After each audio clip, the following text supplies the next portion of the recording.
Guys, after fishing, wala kaming nahuli. So pumunta kami dito sa market. Ayan, maghanap kami ng kung ano ma-achieve. Yan. Pag mapunta kami dito, Libang-libang lang. Kasama ko to si Kuya Jobert.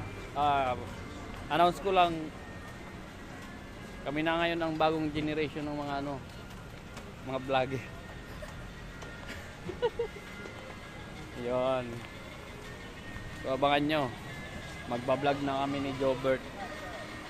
Ang content namin, bahala na. Wala pa kaming alam na may content. Basta hindi lang kami nagpo-promote. Yun, hindi lang kami nagpo-promote. dapat doon tayo may mga Doon. Wala. Sabado linggo lang.